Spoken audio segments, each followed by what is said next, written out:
Ya, baik, selamat siang dan selamat datang untuk teman-teman media semua. Hari ini kita bersama-sama di acara diskusi talk show bersama Isuzu dengan tema peluang Indonesia di pasar global dengan kebijakan Euro 4. Perkenalkan, saya Gesit Prayogi yang akan memandu acara hari ini. Dan senang sekali hari ini saya juga tidak sendiri karena sudah ada dua narasumber yang akan berbincang langsung dengan tema yang cukup menarik. Yang pertama saya mau perkenalkan ada Pak Dodit Prasetyo selaku analis kebijakan ahli media Kapsubdit Industri Alat Transportasi Darat Kementerian Perindustrian. Selamat datang Pak, selamat siang. Apa kabar Pak, sehat? Alhamdulillah sehat Pak.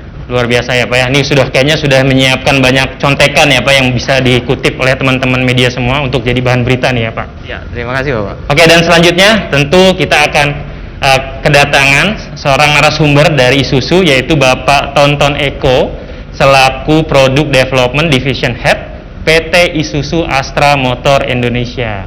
Halo Pak Tonton, apa kabar Pak? Ya, kabar baik. Sehat ya Pak ya, segar sekali warna batiknya ini hijau-hijau ya. Ya. Luar biasa. Oke, ini sebelum kita mulai ini saya pastikan bahwa semua yang terlibat pada hari ini sudah melalui tes dan sudah menjalankan protokol kesehatan yang cukup ketat ya, karena semuanya sudah melakukan swab antigen tadi ya Pak ya. Ya. Oke, dan untuk teman-teman semua yang ingin bertanya seputar tema kita hari ini, boleh langsung saja tulis pertanyaannya di kolom komentar dengan format nama, spasi media dan pertanyaannya, karena nanti di akhir saya chit-chat dengan dua narasumber ini, nanti ada kesempatan untuk teman-teman media bertanya langsung ya dan dijawab oleh narasumber di sini. Oke. Nah, kalau kita ngomongin standar Euro 4 memang sebenarnya sudah dicanangkan ya Pak ya.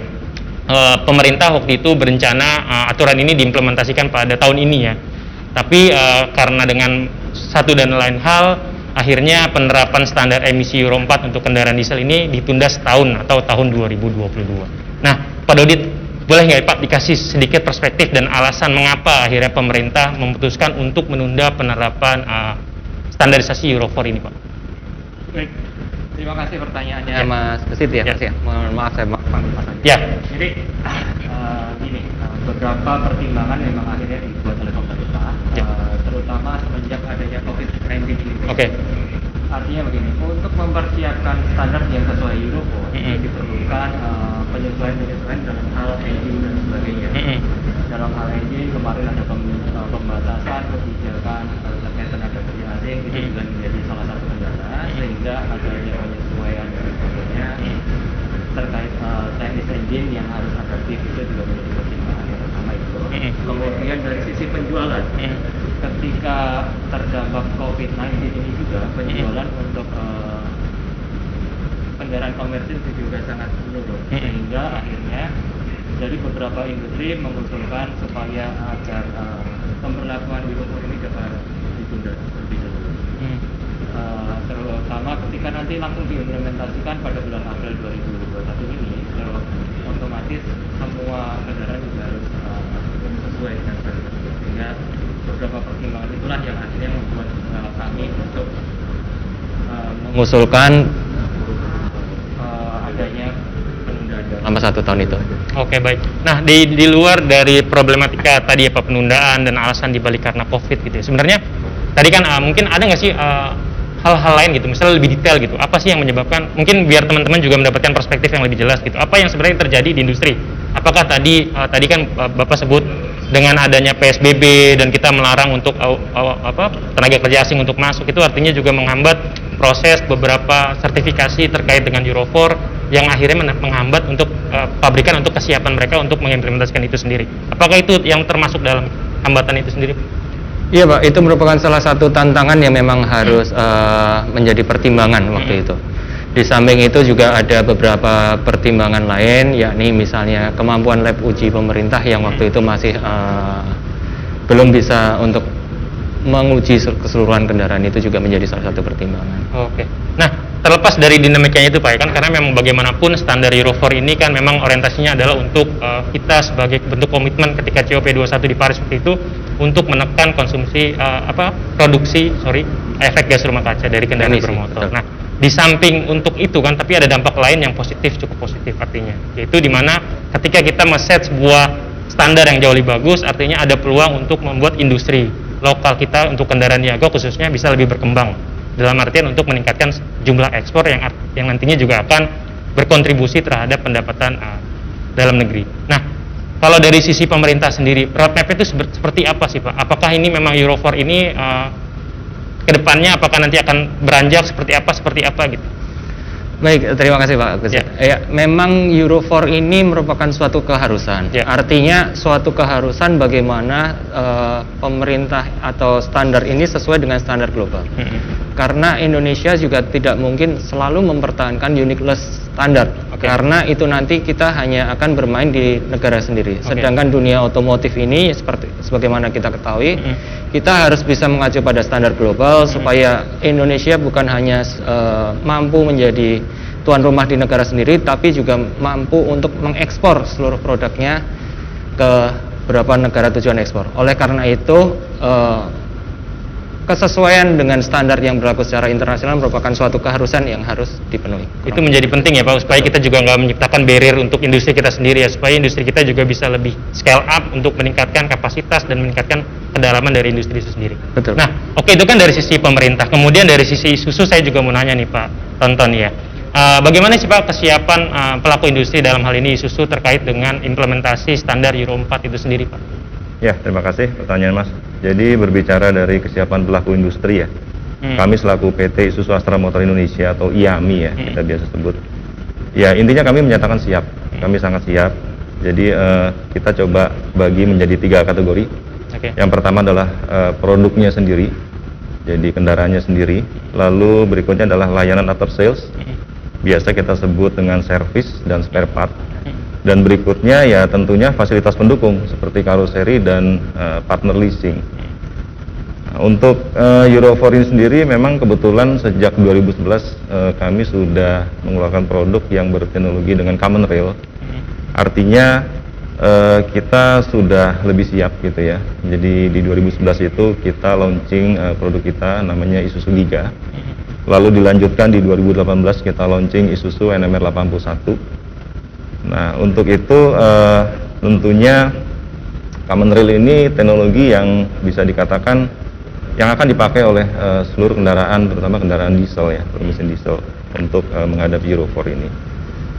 Saya coba jelaskan sedikit ya dari sisi produk. Jadi tentunya untuk common rail ini sendiri kita sudah melakukan riset yang cukup panjang ya dari 2011 itu, dan alhamdulillah sampai dengan hari ini tidak ada kendala yang berarti, sehingga kami cukup yakin dari sisi produk. Lalu untuk after sales-nya sendiri memang ya tentunya kita harus didukung juga dengan channel-channel spare part. Ya, kita punya sekitar 2.403 partnership untuk channel spare part. Lalu kita juga punya 139 unit BIB, bengkel Isuzu berjalan, dan didukung juga dengan 45 bengkel mitra Isuzu. Dan untuk poin ketiga yaitu karoseri dan leasing ya, leasing partner ya. Tentunya kita punya beberapa partner karoseri yang akan kita bantu masa peralihan ya dari Euro 2 ini menjadi Euro 4. Karena mereka juga harus investasi terkait SKRB, mereka harus menyiapkan SKRB ya.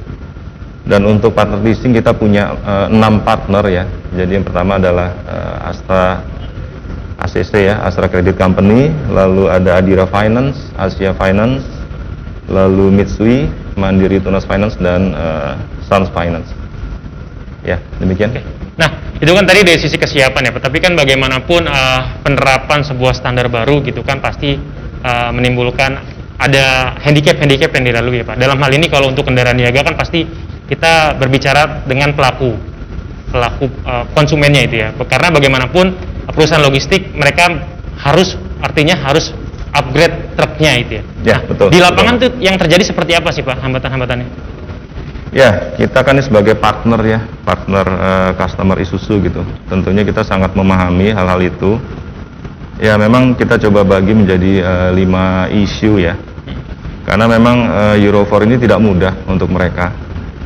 Ya, isu yang pertama adalah otomatis bahan bakarnya sendiri gitu ya. Karena ini standar yang lebih tinggi dibanding Euro 2, otomatis bahan bakarnya juga harus punya standar yang lebih tinggi. Nah, engine kita memang dirancang untuk menggunakan bahan bakar yang sesuai dengan spesifikasi Euro 4. Jadi kalau menggunakan spesifikasi di bawah itu tentunya akan timbul kerusakan. Dan itu akan membuat biaya perawatan di customer itu meningkat. Ya, poin kedua adalah ya dengan adanya perubahan bahan bakar tentunya logistik cost ini akan meningkat. Ya. Dengan meningkatnya ini, ya ini merupakan beban gitu ya untuk pengusaha transporter. Karena menurut riset kami, 30% dari biaya operasional kendaraan adalah di bahan bakar itu sendiri. Nah, dengan itu ya kami ya sebagai perusahaan, ya kalau Isuzu itu nomor 1 di 39 negara ya, tentunya kita punya kelebihan-kelebihan. Nah, solusinya adalah ya salah satu dari yang kita tekankan di sini adalah engine kita. Jadi DNA dari engine kita adalah irit bahan bakar dan awet atau tahan lama. Jadi harapannya itu bisa membantu customer kita untuk meringankan biaya operasionalnya. Lalu poin ketiga adalah ya tentunya customer ini ternyata belum siap untuk regenerasi unit gitu.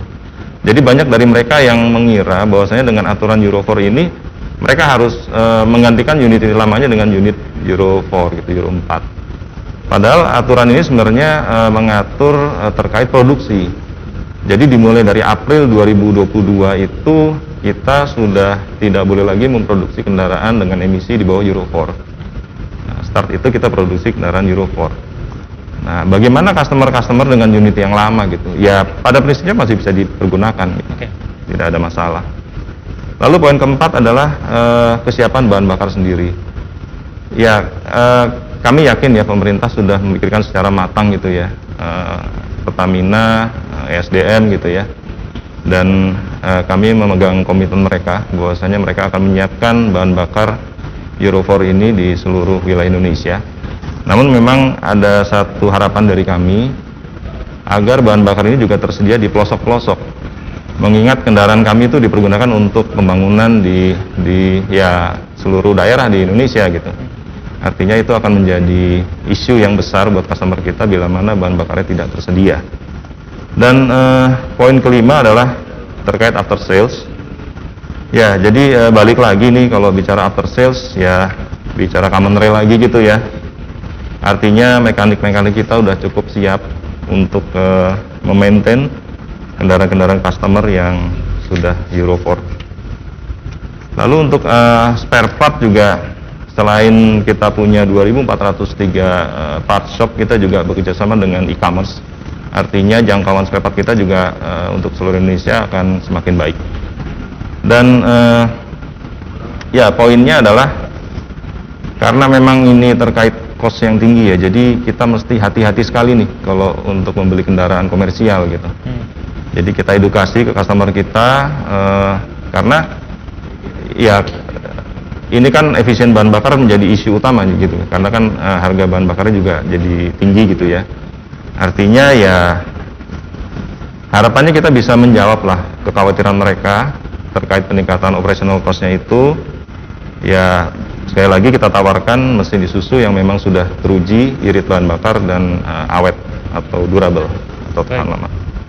Baik, menarik. Karena memang bagaimanapun Euro 4 itu bukan cuma standar ya Pak, tapi Betul. memang bagaimana dengan standar ini kita menciptakan ekosistem. Nah, kalau kita sudah bicara ekosistem artinya bukan cuma dari pabrikan yang punya kontribusi, tapi juga dari pelaku bisnis, terus juga ada pelaku distributor BBM-nya, dan mungkin juga dari sisi pemerintah. Nah, kalau dari sisi pemerintah nih Pak Dodit ya, kan tadi juga ada isu terkait dengan hambatan yang dirasakan oleh pelaku perusahaan logistik gitu, selaku konsumen dari kendaraan-kendaraan niaga ini yang merasa ketika mereka harus shifting dengan teknologi yang lebih baru pasti ada pengorbanan gitu ya, tanda kutip ya Pak. Nah, dari pemerintah sendiri bagaimana Pak upaya-upaya supaya tadinya itu tantangan-tantangan itu atau mungkin kendala-kendala yang dirasakan oleh teman-teman di perusahaan logistik, di konsumennya kendaraan niaga itu bisa direduksi gitu Pak, sehingga mereka akhirnya secara sadar dan ikut untuk mematuhi standar baru yaitu standar Euro 4 itu sendiri Pak. Baik, mungkin saya berusaha untuk mengambil sudut pandang yang sedikit lain ya Pak. Yeah. Dalam arti begini Pak, kebutuhan alat transportasi ini adalah kebutuhan yang memang kebutuhan bisa dibilang kebutuhan yang diperlukan untuk mendukung aktivitas dalam menggerakkan ekonomi. Ya. Artinya kami dari sisi pemerintah adalah membuat regulasi bagaimana menciptakan suatu kendaraan yang sesuai dengan standar global. Oke. Pemenuhan standar global sebagaimana diketahui salah satunya adalah berdasar selain emisi juga ada safety. Di bidang emisi Beberapa negara ASEAN mayoritas sudah menerapkan standar Euro 4. Oke. Sehingga dalam hal ini kami mengharapkan ke depan adalah kendaraan-kendaraan yang dibeli untuk menunjang aktivitas ekonomi itu adalah kendaraan yang memang sudah sesuai emisi yang berlaku. Itulah yang diharapkan. Jadi adanya perbaikan-perbaikan dari sisi teknologi yang menunjang dengan standar global. Itulah yang kami lakukan. Oke, jadi memang perspektifnya adalah dari sisi Kemenperin khususnya adalah bagaimana menciptakan sebuah industri yang secara value itu akan terus bertambah gitu dan bisa melihat peluang-peluang di luar sana supaya bagaimana produk Indonesia bisa jauh lebih diterima di pasar global gitu Pak. Pada akhirnya juga memberikan benefit ke pemerintah gitu ya. Oke, kemudian pertanyaan selanjutnya adalah tadi kan Pak Toton juga sebut produk menjadi penting. Nah, Betul. ini kalau kita bicara soal ekspor pasti juga kita bicara soal produk dan R&D.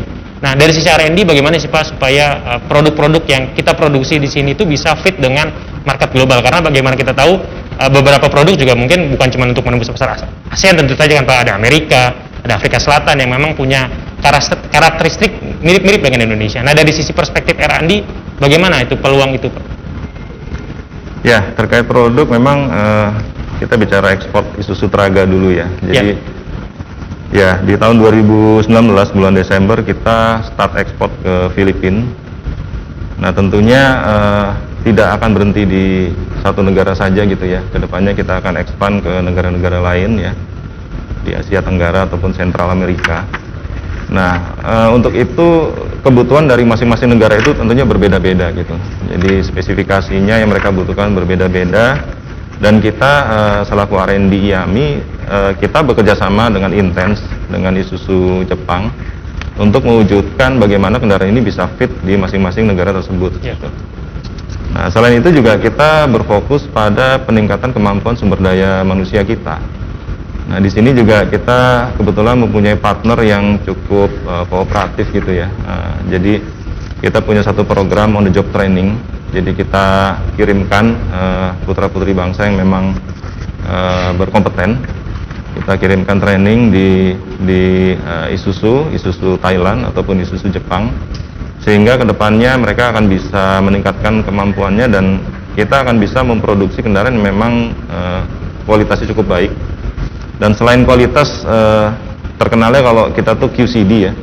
Jadi ada kualitas, ada cost ini sesuai dengan kebutuhan market, efisien. Selain itu juga delivery. Ya. Nah, itu kan dari sisi itu kemudian tadi kan dari sisi manpower, dari sisi QCD juga pasti sudah dipenuhi ya Pak. Terus dengan adanya standar baru gitu ya Euro 4 gitu Pak. Apa sih Pak target atau harapan Isuzu dalam 5 tahun ke depan gitu? Apakah nanti dalam waktu dekat nih Pak Traga akan menambah sasaran ekspornya gitu atau ada angka yang dikejar gini Pak secara angka gitu ya? Ya, bicara kurun waktu 1 tahun ya, Januari hingga Oktober 2020. Ya, alhamdulillah kita sudah berhasil mengekspor 2.689 unit Isuzu Traga ke Filipina dengan total senilai 28 juta US dollar. Dan pasti seperti yang tadi saya sudah ceritakan, kedepannya kita akan expand ke beberapa negara-negara berikutnya. Dan harapannya di 2022 itu volumenya bisa terus meningkat. Oke. Baik ya Pak, dan harapannya juga pasti dengan adanya standar Euro 4 ya kan, sasaran ekspor bertambah, secara angka pasti akan bertambah dan Betul. secara value juga pasti akan lebih baik gitu Pak ya. Betul. Oke, ini saya lanjut ke Mas Dodit gitu ya, karena tadi kan juga kita ngomongin soal target dan target ekspor dari Isuzu. Nah, dari sisi pemerintah sendiri Pak, bagaimana sih ngelihat peluang industri otomotif dalam negeri terkait dengan implementasi standar Euro 4 ini sendiri Pak? baik. Pertanyaan sangat menarik, sangat strategis dan mungkin kami coba jawab dengan secara simpel saja. Siap.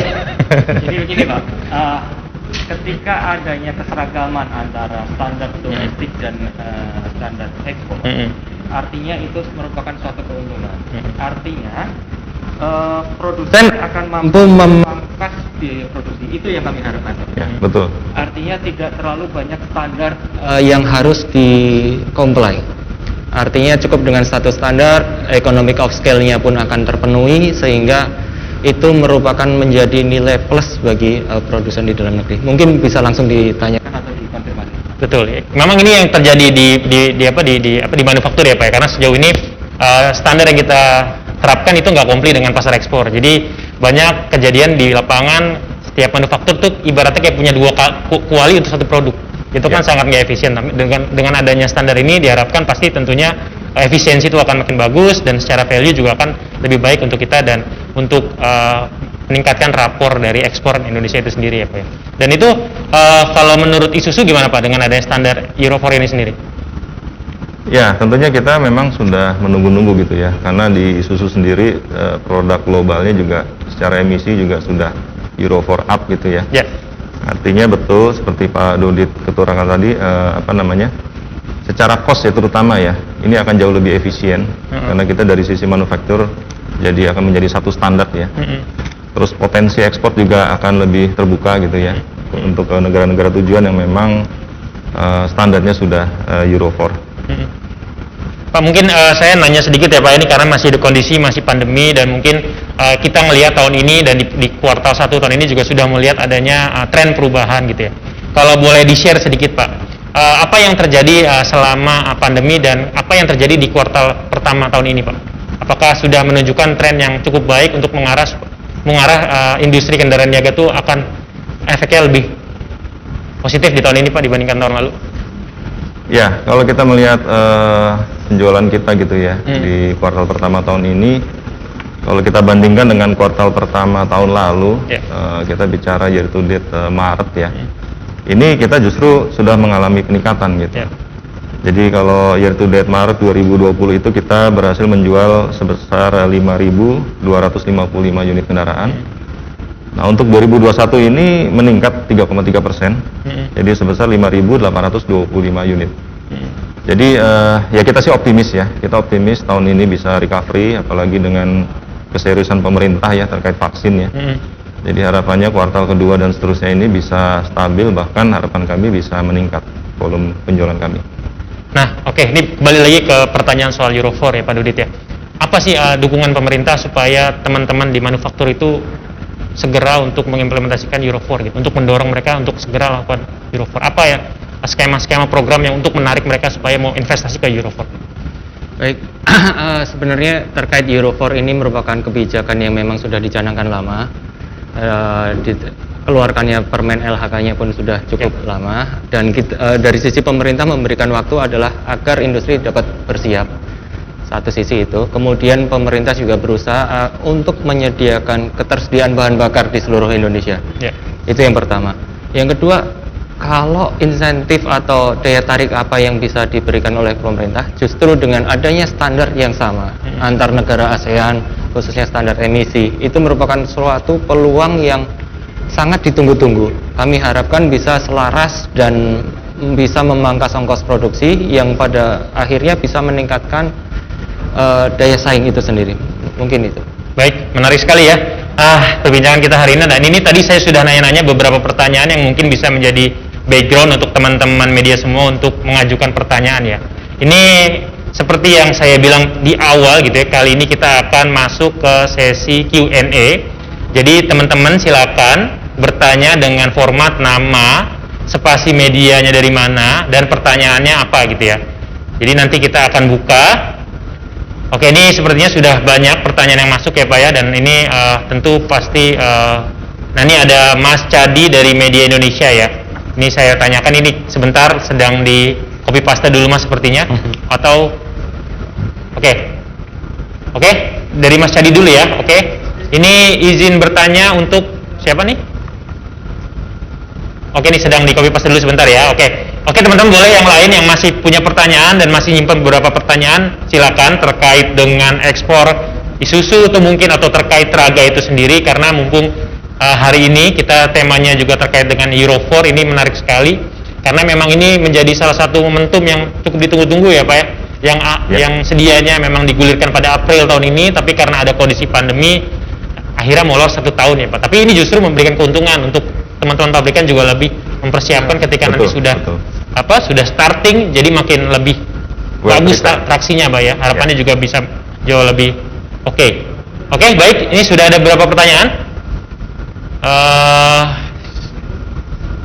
Oke, ini saya bacakan atau gimana? Belum ya? Oke, saya nanya lagi aja deh Pak. Kalau tadi kan ngomongin kondisi kendaraan niaga di kuartal 1 ya Pak dibandingkan tahun lalu. Kalau itu kan dari sisi perspektifnya Isuzu. Nah, kalau dari produksi secara nasional nih bagaimana Pak Dodit? Apakah sudah ada tren perbaikan gitu Pak? Kalau saya lihat sih kalau Isuzu sudah oke, artinya yang lain juga harusnya lebih bagus ya Pak ya. Dan Isuzu juga bisa jadi leading di sini gitu ya. Iya Pak, terima kasih Pak. Ya. Apabila kita bandingkan data produksi di tahun 2020 dibandingkan dengan 2021, maka secara produksi di triwulan pertama 2020 Indonesia mampu memproduksi kurang lebih 328.000. Namun periode, mohon maaf, data kami baru sampai Februari saja. Ini baru bisa memproduksi 152.000. Artinya memang secara bulan untuk triwulan pertama itu kan sampai Maret, sedangkan tahun 2021 ini kami baru punya data sampai Februari. Perbandingan bulannya mungkin berbeda, tapi secara garis besar itu turun sekitar 50% Bapak. Tapi dapat kita garis bawahi bahwasanya di tahun 2020 triwulan pertama itu efek dampak COVID-19 belum terlalu terasa. Artinya pemesanan yang dipesan dari tahun 2019 itu baru bisa di-deliver di triwulan 1 tahun 2020. Sehingga itulah yang menyebabkan di triwulan pertama 2020 produksi masih cukup tinggi. Oh gitu. Tapi artinya dengan kondisi pandemi, artinya ini sudah ada perbaikan ya Pak ya? Secara umum sudah terdapat perbaikan secara total dari data yang ada di kami, bahwasanya produksi di tahun 2021 ini pada bulan Maret secara retail itu sudah mencapai 77.000, sedangkan di bulan Februari kemarin cuma mencapai 46.000. Gambaran kenaikan sekitar 65% ini secara keseluruhan ya Pak, artinya untuk kendaraan yang mendapatkan skema PPN BMDTP maupun tidak PPN BMDTP merupakan suatu optimisme pasar. Bagaimana sektor otomotif mulai tumbuh berkembang dan diharapkan bisa menjadi jump start pulihnya sektor otomotif secara lebih cepat, kurang lebih seperti itu. Amin. Ya, Amin. kita harapkan Amin. supaya Amin. patatannya supaya industri membaik dan kita bisa kembali berakselerasi lagi. Oke, baik. Sekarang kita panggilkan untuk pertanyaan pertama untuk dibukakan akses bertanya langsung ya ternyata ya. Ini ada Mas Gatot Irawan yang sudah mengangkat tangan. Silakan. Halo. Ya, luar biasa pakai batik juga, Pak. Ini boleh dibuka suaranya.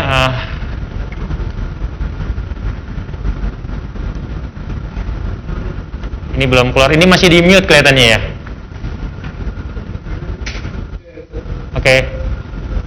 Silakan Mas Gatot pertanyaannya.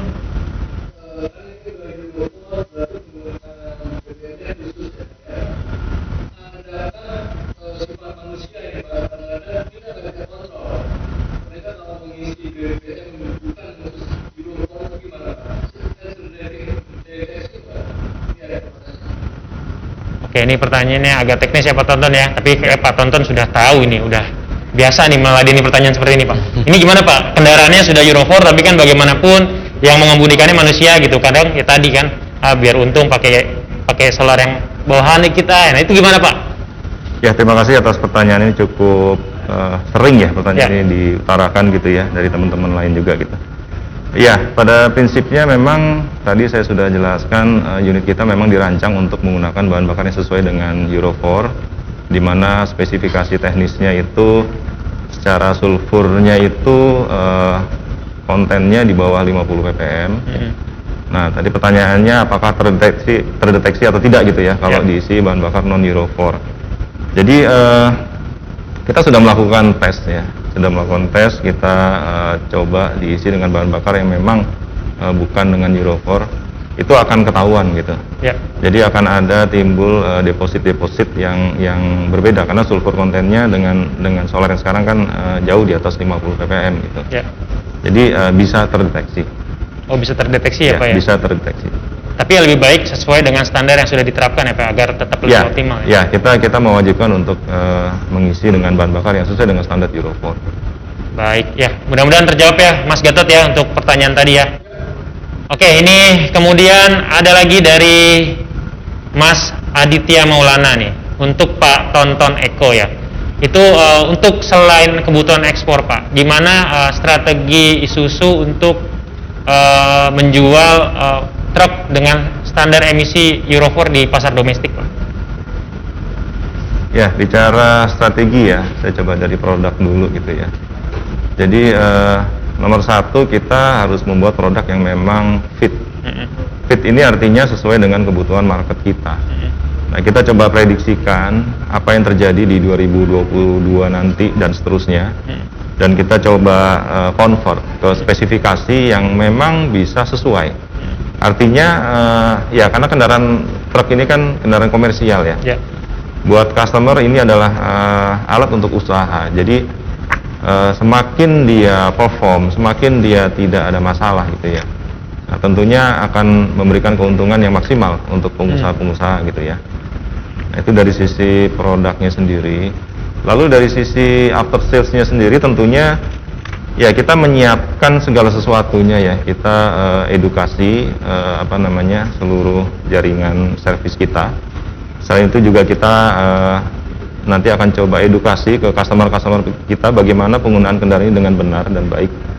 Karena memang di Euro 4 ini akan ada perbedaan secara spesifikasi, sehingga membutuhkan kebiasaan yang baru gitu. Kebiasaan yang baru, terutama kita juga edukasi terhadap penggunaan bahan bakar yang sesuai. Ya, mungkin itu kami fokusnya. Menarik. Ya, mudah-mudahan Mas Adit terjawab ya pertanyaannya. Ini kemudian ada Mas Hari dari Otomotif dan otomotifnet.com. Ini ada 3 pertanyaan. Yang pertama untuk Pak Dodit ya.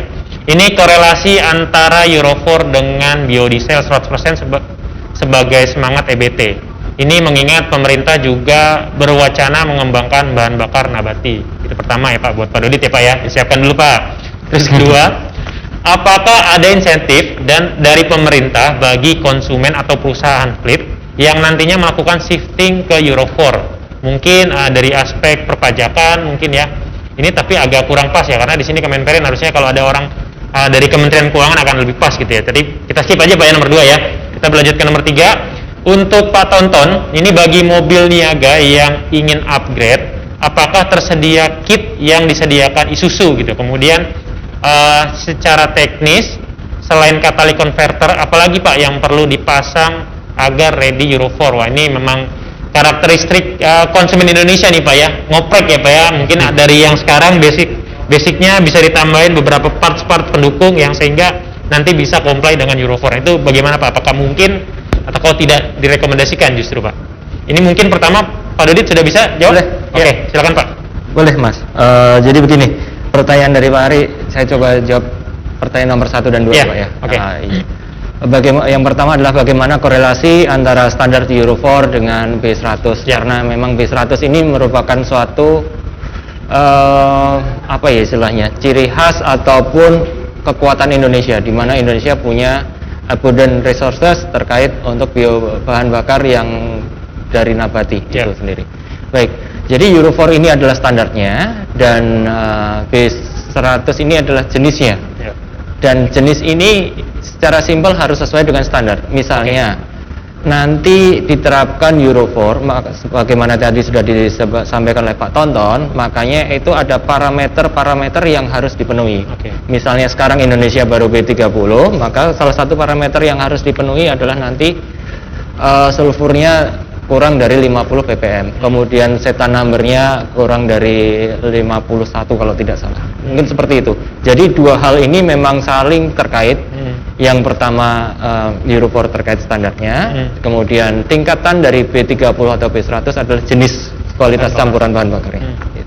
Itu yang pertama. Yang jelas yang penting ketika B100 itu pasti udah komplit dengan Euro 4 ya Pak ya, karena sudah diuji. Speknya betul, harus memenuhi dari spek standar yang Oke. tadi, misalnya sulfurnya dan sebagainya. Oke. Kemudian yang kedua, terkait insentif perpajakan. Untuk kendaraan niaga, mayoritas dari sisi perpajakan sudah hampir 100% nol semua dari sisi PPNBM. Kemudian dari kendaraan niaga yang masih memiliki pajak luxury tax itu hanya tinggal double cabin, karena itu selain untuk komersil juga bisa untuk kebutuhan Ya. sehari-hari, makanya masih diterapkan. Jadi insentif pajak khususnya PPNBM untuk kendaraan niaga sudah on top, artinya sudah pemerintah sudah memberikan insentif secara maksimal berupa pajak 0%. Kurang lebih seperti itu. Jadi memang sebenarnya sudah nol ya Pak ya, jadi sudah direlaksasi dari kapan tahu, jadi memang tidak ada treatment khusus ya Pak ya. Oke, lanjut ke Pak Tonton terkait tadi Pak, kit-kit yang bisa dipakai gitu, mungkinkah mesin yang sekarang gitu ya kita tambahin, kita modif supaya bisa comply dengan Euro 4 gitu Pak? Ya, terima kasih pertanyaannya Mas Hari. Jadi untuk kit itu sendiri tidak ada ya, jadi kita tidak menyediakan. Kenapa kita tidak menyediakan? Karena memang komponen-komponen yang terkait itu cukup banyak dan beberapa merupakan komponen inti gitu. Jadi perubahannya akan terlalu besar sehingga cost yang dikeluarkan customer juga tidak akan ada value-nya gitu. Ya. Jadi sekali lagi kit tersebut tidak ada dari kita. Nah, terkait komponen-komponen selain catalytic converter, ada beberapa komponen inti. Namun saya sebutkan di sini dua saja yang memang sangat signifikan terkait penurunan emisi. Yang pertama adalah EGR. Jadi EGR ini exhaust gas recirculating, jadi dia akan mendinginkan udara yang masuk ke ruang bahan bakar, sehingga dengan suhu yang lebih dingin, lebih stabil, otomatis emisinya itu lebih terkontrol. Lalu yang kedua ECU, kita kenalnya ya bisa ECU, bisa ECM ya. Jadi engine control unit atau engine control module. Nah, disitulah otaknya kendaraan gitu. Jadi dia akan mengatur injeksi bahan bakar yang diperlukan sehingga semuanya lebih presisi, sehingga emisi yang dihasilkan juga lebih rendah gitu. Jadi dua item itu atau dua komponen utama itu selain DOC tadi.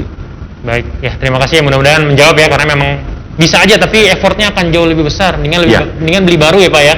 Beli baru pasti sudah di cover dengan after sales gitu kan, Betul. pasti aman, pasti nyaman, pasti irit gitu Pak ya. Betul. Dan Betul. optimalisasi untuk bisnisnya juga jadi lebih bagus gitu Ya. ya, daripada modif-modif sendiri ya kan, resikonya lebih tinggi ya kan. Betul. Oke, baik, kita lanjut ke pertanyaan berikutnya. Ini ada Mas Wawan dari Tempo.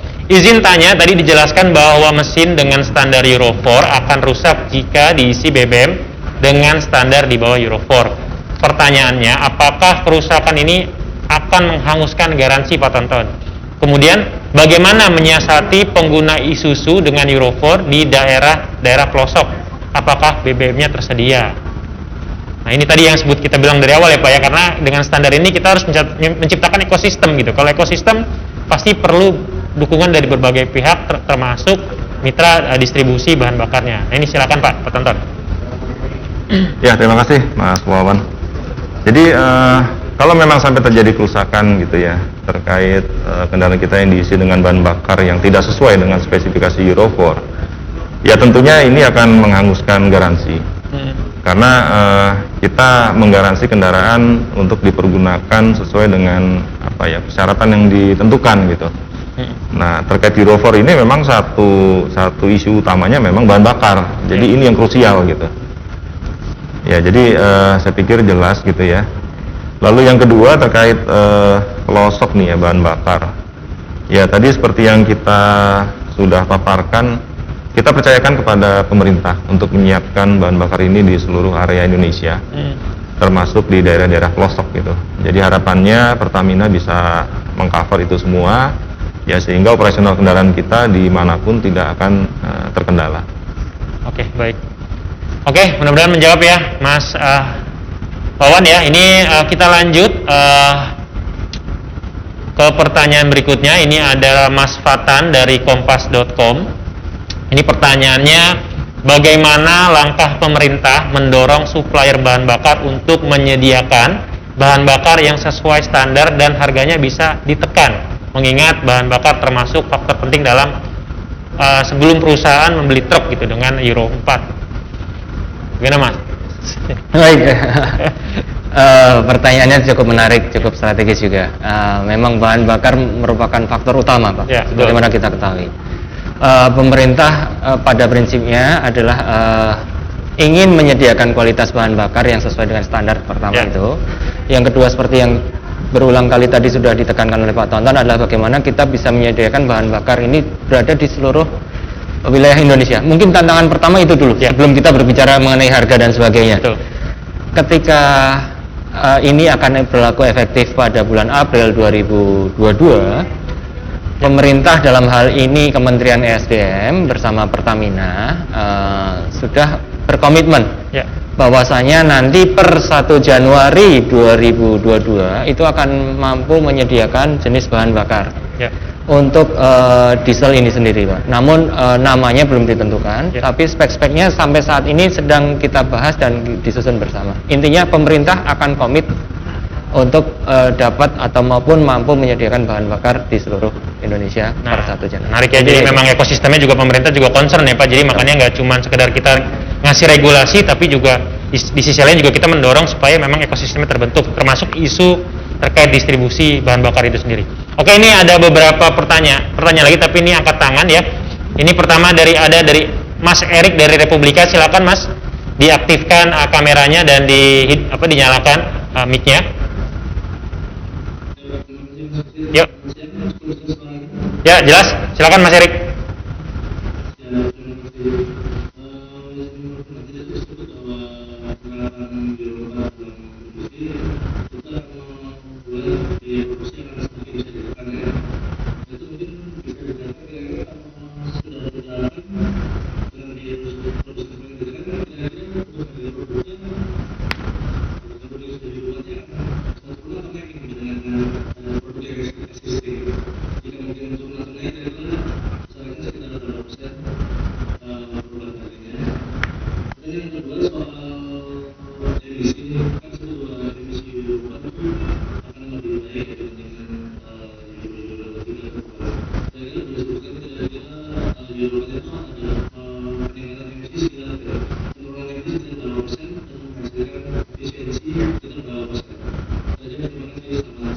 Wah, terima kasih Mas Erik. Ini Mas Erik kayaknya pengen ngelirik jadi pengusaha logistik Pak. Dia udah mulai ngincar-ngincar. Nanti ketika tahun 2022 sudah diimplementasi, harapannya akan ada potongan-potongan harga gitu Pak, penurunan harga karena lebih efisien secara produksi. Terus kedua adalah tadi kan disebut ini juga bisa memangkas produksi emisi gitu ya. Tapi di sisi lain juga meningkatkan efisiensi. Nah, itu berapa persen Pak peningkatannya?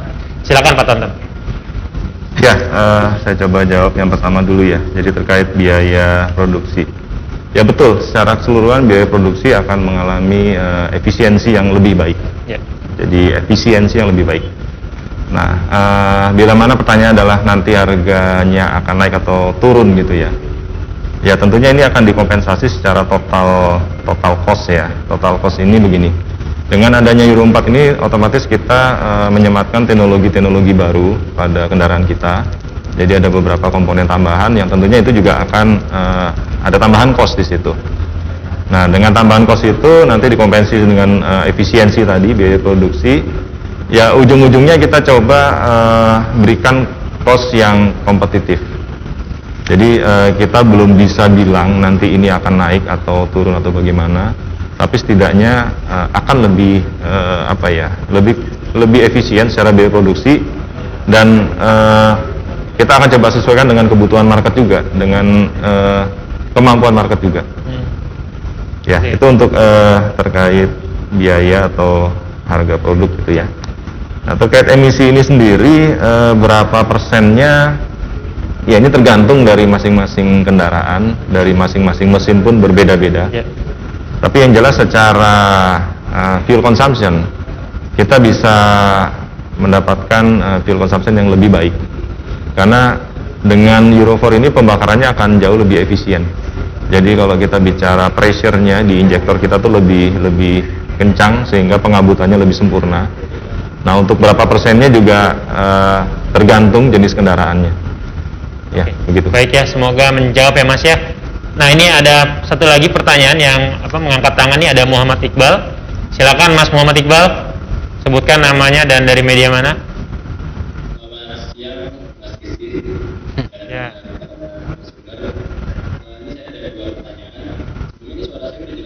Jelas Mas Iqbal.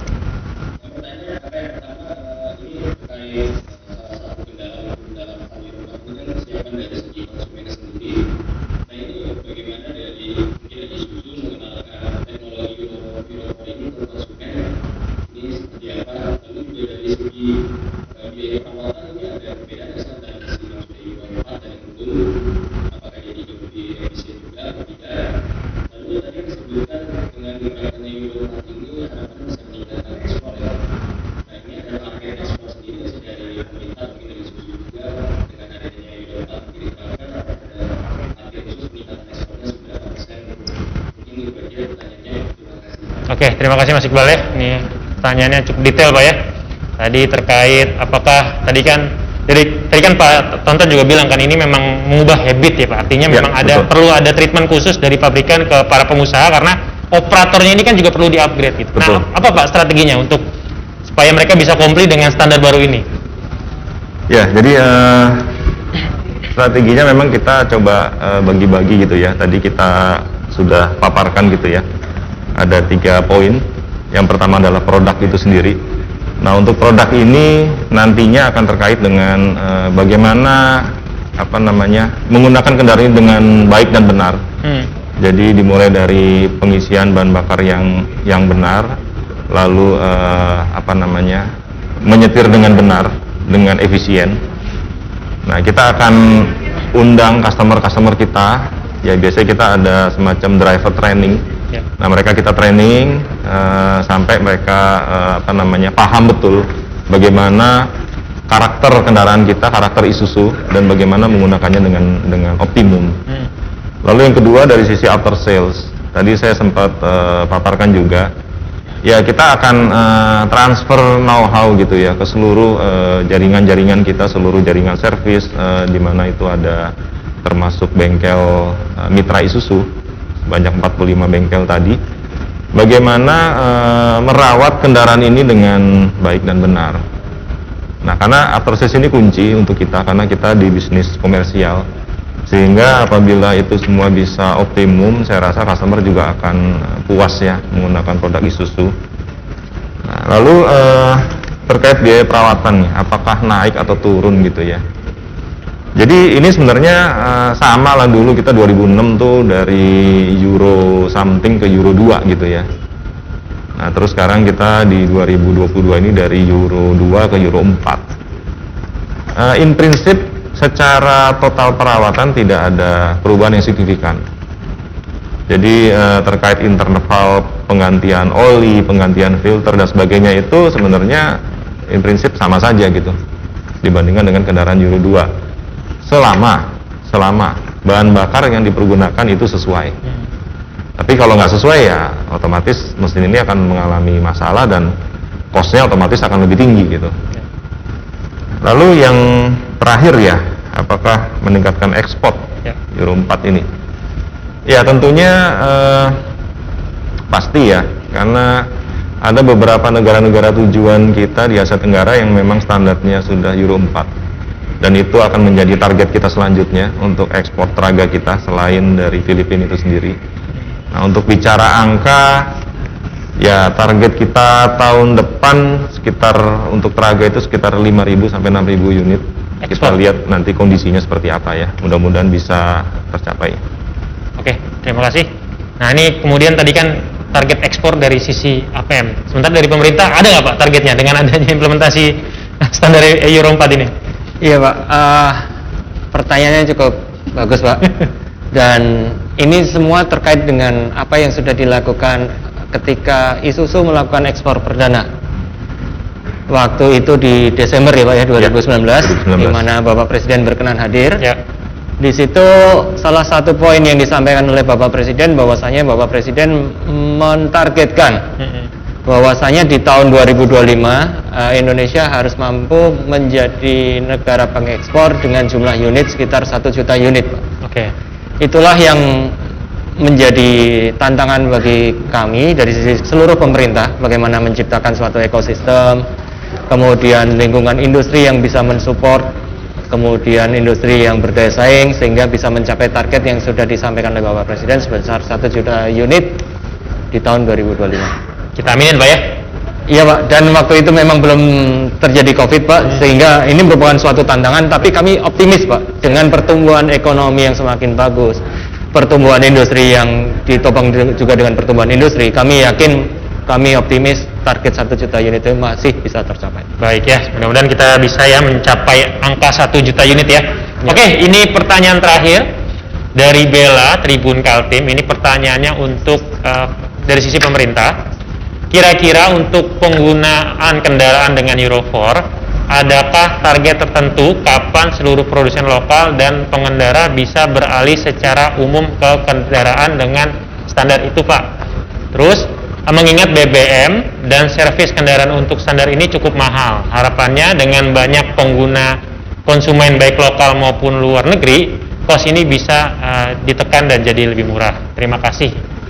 Ini buat Bapak eksklusif pertanyaan. Iya Pak, kurang lebih pertanyaan hampir mirip-mirip Ya, ya, betul. dari Bu Bella dari Tribun Kaltim. Terima kasih Bu atas pertanyaannya.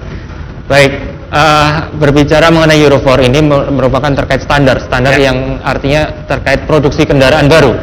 Ya. Ya, artinya untuk kendaraan baru itu sebagaimana tadi sudah diuraikan, itu kami bagi menjadi dua Pak. Ya. Untuk Euro 4, baik itu yang pertama adalah standar untuk gasoline, Ya. di mana gasoline ini sudah mulai dari 2018 dan ini sudah implementatif. Ya.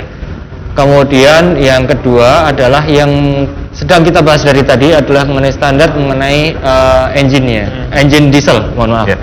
Itu akan berlaku efektif 7 April 2022.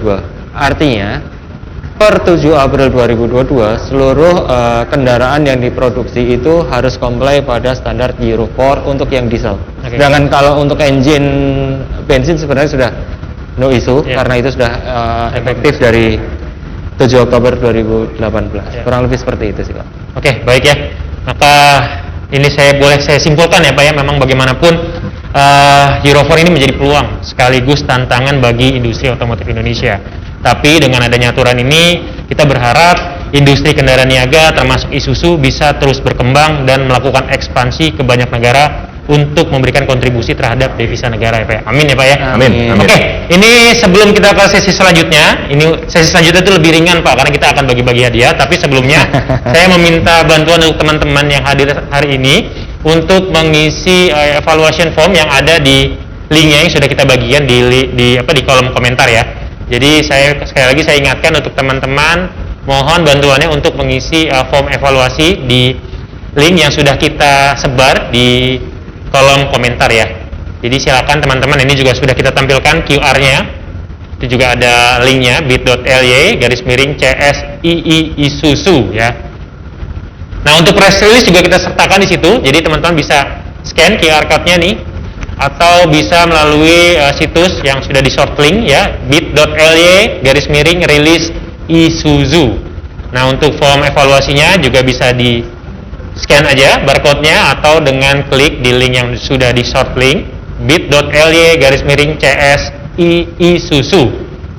Baik ya, silakan teman-teman untuk berpartisipasi untuk mengisi form evaluasi, untuk mungkin memberi masukan dengan tema-tema apa lagi yang bisa kita diskusikan selanjutnya gitu kan, karena memang menarik dan ini juga tadi antusiasme cukup tinggi Pak ya. Luar biasa, dan mudah-mudahan partisipasi dari teman-teman media juga bisa membawa semangat dan memberikan edukasi ke teman-teman untuk segera beralih ke Euro 4 gitu. Jangan tabu lagi ya Pak ya. Ya. Untuk menciptakan value yang lebih baik untuk industri kita. Maka dengan begitu berakhir pula acara talk show Isuzu hari ini. Terima kasih kepada Bapak Dodit Prasetyo selaku analis kebijakan ahli media Kasubdit Industri Alat Transportasi Darat Kementerian Perindustrian ya Pak ya. Sehat selalu dan jangan kendor Pak menerapkan protokol 3M ya Pak ya, karena pandemi belum berakhir. Dan terima kasih juga untuk Bapak Tonton Eko selaku Product Development Division Head PT Isuzu Astra Motor Indonesia. Juga sehat Pak. Amin. Kita Amin. tahan ya Pak, nanti kita buka puasa bareng nih Pak ya. Amin. Siap. Oke, saya Gesti Trayogi mewakili tim yang bertugas hari ini pamit undur diri. Saya mengingatkan kembali untuk teman-teman untuk tidak kendor menerapkan protokol kesehatan, menjaga jarak, mencuci tangan, dan menggunakan masker. Sampai bertemu di kesempatan berikutnya. Salam sehat selalu. Sampai jumpa. Sampai jumpa. Terima kasih ya Pak. Terima kasih Pak. Terima kasih Pak Toto. Thank you Mas.